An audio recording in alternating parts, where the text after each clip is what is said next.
Assalamualaikum warahmatullahi wabarakatuh. Sebelumnya perkenalkan kami dari kelompok 11 yang beranggotakan Ali Akbar Absanjani Harahap, Anissa Dia Sri Rezeki, Mahran Hawari, dan Nurul Fitria. Di sini kami ingin memaparkan materi tentang gaya pengajaran diri. Gaya pengajaran diri. Menentukan karakteristik gaya pengajaran diri adalah keuletan individual dan keinginan untuk belajar. Dalam anatomi gaya pengajaran diri, individu berpartisipasi dalam peran guru dan pelajar dan membuat semua keputusan dalam set para dampak, dan pos-dampak. Bila perilaku ini tercapai, tujuan yang didirikan individu dalam materi pelajaran dan perilaku tercapai. Perilaku ini tidak memiliki tujuan yang tepat ditunjuk, individu memiliki tujuan. Baiklah, saya akan melanjutkan pembahasan selanjutnya, yaitu logika internal spektrum mengarah pada kesadaran bahwa memang ada orang untuk membuat semua keputusan di dalam anatomi baginya. Perilaku ini tidak dapat diprakarsai atau ditugaskan oleh seorang guru di kelas. Tidak ada di kelas. Namun, itu ada dalam situasi seketika seseorang melakukan pekerjaan dalam mengajar dirinya. Siapa individu pengajaran diri? Bisa jadi orang yang membenarkan seluk-beluk hobi yang kompleks. Seorang individu yang terpesona oleh dan didorong untuk mengetahui sesuatu. Atau ilmuwan yang didorong untuk memahami yang tidak diketahui. Bisa jadi siswa, penulis amatir atau profesional, arsitek, komposer, pelukis, koreografer, pematung, atau penjelajah yang cukup berani untuk mendorong batas-batas belakang. Cukup tendak untuk menahan hambatan dan cukup romantis sampai pada bulan Maret yang berbeda. Leonardo da Vinci adalah contoh yang terkenal dari seorang individu yang menjalani sebagian besar hidupnya berlabuh dalam gaya pengajaran diri. Tidak semua individu yang terlibat dalam pengajaran diri adalah Da Vinci, tapi mereka melakukannya dalam berbagai tingkat. Sekian yang dapat saya sampaikan, saya kembalikan dan dilanjutkan oleh teman saya.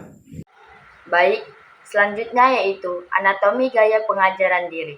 Dalam gaya pengajaran diri ini, semua keputusan di masing-masing dari 3 set, keputusan telah bergeser dari guru ke pelajar, yang menunjukkan pergeseran keputusan dari pelajar yang diprakarsi untuk pengajaran diri.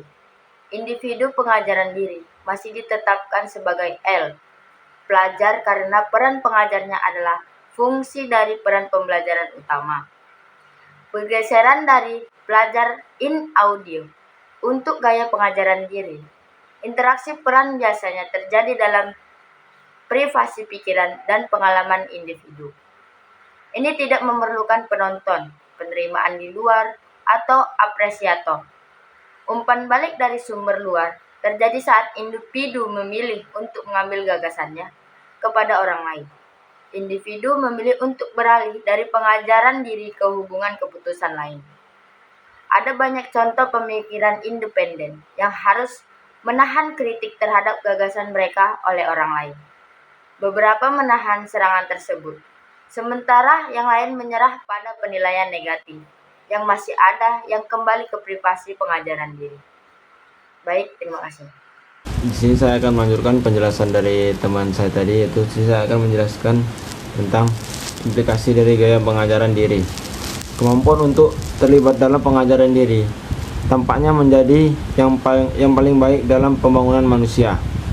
Tentu dalam pendidikan telah dirasakan pada saat seperti apeks pembangunan, tahap di mana seseorang menjadi orang yang benar-benar bebas. Tapi tadi tentang spektrum, kami telah membawa kita ke pandangan kebebasan yang agak berbeda menjadi tujuan pendidikan. Seperti yang kita lihat di awal spektrum, saat gaya A digunakan secara eksklusif, ada batasan tujuan yang bisa dipenuhi. Dengan semua asetnya, struktur keputusan gaya perintah hanya mewakili sebagian perilaku manusia. Demikian pula gaya self teaching, meski asetnya memiliki keterbatasan saat berdiri sendiri, orang yang membuat semua keputusan tentang segala hal sepanjang waktu dalam berfungsi dengan baik dalam pengajaran diri. Namun tidak dapat beradaptasi dengan kondisi yang membawanya dengan kontak orang lain, sosial dan tradisional. Dengan demikian, gaya pengajaran ini seperti gaya yang ada pada spektrum. hanya mewakili sebagian dari pengalaman manusia. Oleh karena itu, teori pengajaran bersatu harus menghitungkan hubungan antara dan integrasi dari semua gaya. Ini adalah spektrum penuh gaya pengajaran, bukan gaya tertentu yang digunakan dalam asosiasi yang akan menjadi cornerstone untuk pedagogi yang diperluas. Pedagogi semacam itu melibatkan visi pengembangan manusia yang berbeda, sebuah visi orang independen yang dapat berfungsi dalam sebuah harapan gaya dan menjadi ponsel kedua arah di sepanjang keseluruhan spektrum. Mungkin hanya itu yang bisa kami sampaikan tentang gaya pengajaran diri.